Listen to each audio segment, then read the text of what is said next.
What's up, everybody? It's No Joke Howard coming at you live from Phnom Penh, Cambodia, the heart of Southeast Asia, bitches. Am I a douchebag? Am I a douchebag? Yes.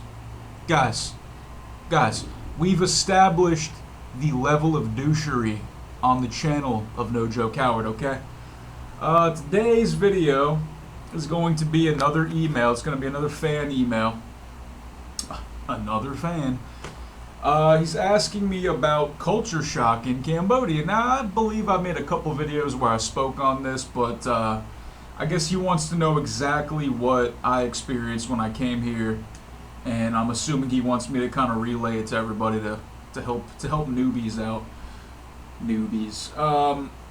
Anyways, yeah, let me get to the man's question. Hold up. Oh, by the way, let's just take a moment. Hold on. Just take a moment.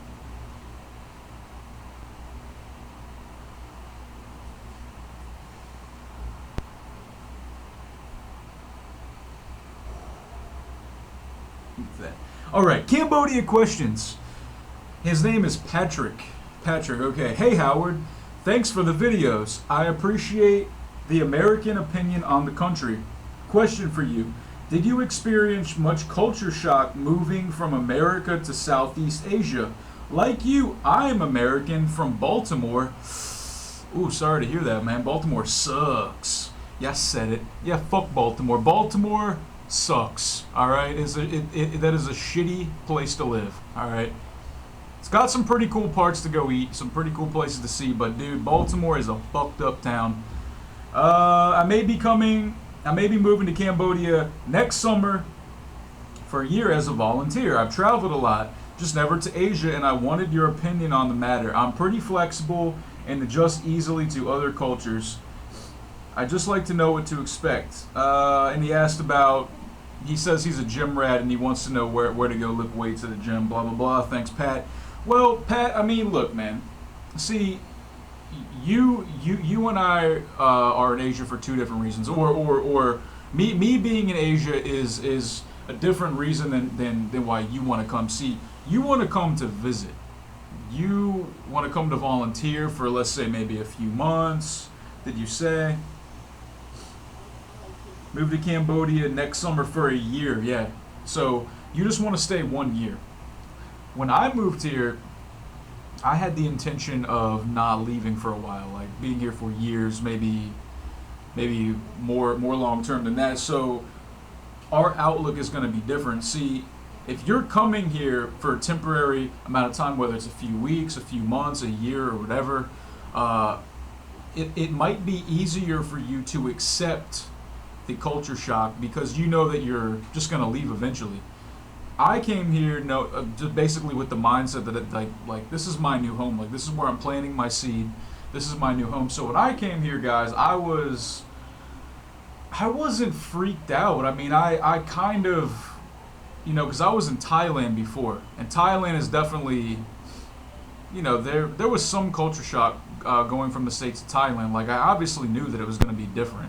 Most people are going to be Thai, they're going to be Asian, they're not going to be speaking English, it's going to be hot as shit, it's going to be a little bit dirtier, it's going to be more crowded. I'm going to have to lower my expectations with everything and just not know what to expect. And that's kind of what Patrick is asking. Like, he wants to know what to expect. Well, like your experience, Pat, might be way different from mine, man.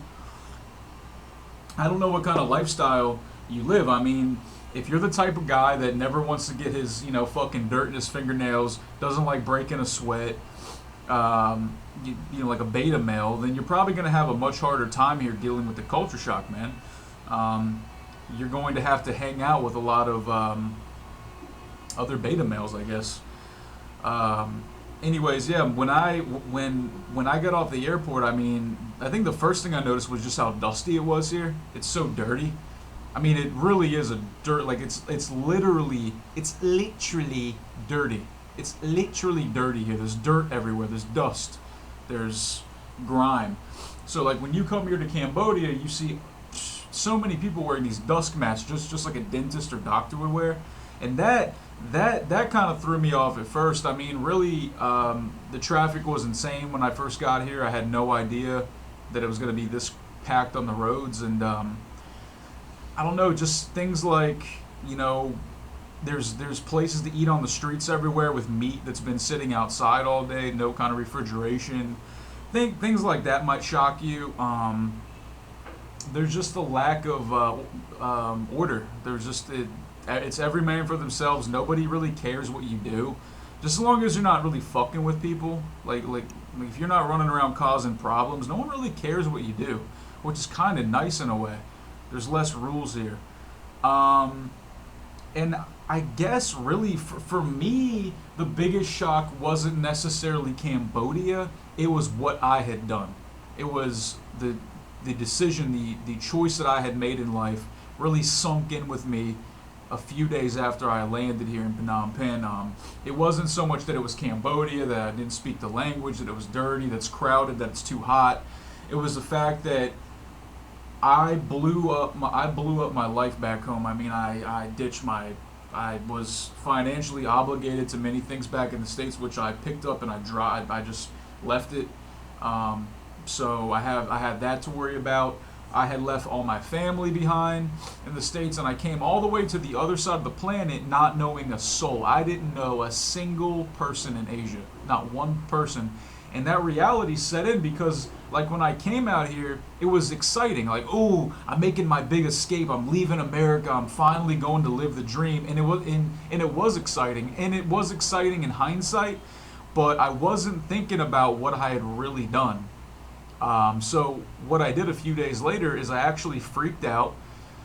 I just had a breakdown, like, what the fuck did I just do with my life? And I bought a return ticket back to Washington, D.C. to leave the next day. And then I went to see, like, the killing fields, and I spent my day out in Cambodia figuring, oh, okay, well, this is my last day here because I'm going back home tomorrow, and I'm going to reassess my life, and I'm going to try to fix everything, and I'm probably going to regret going back to the States, which is what I realized that night. So that night I had another freak out where I was thinking, what the fuck did I just do? I made this big deal about coming to Asia.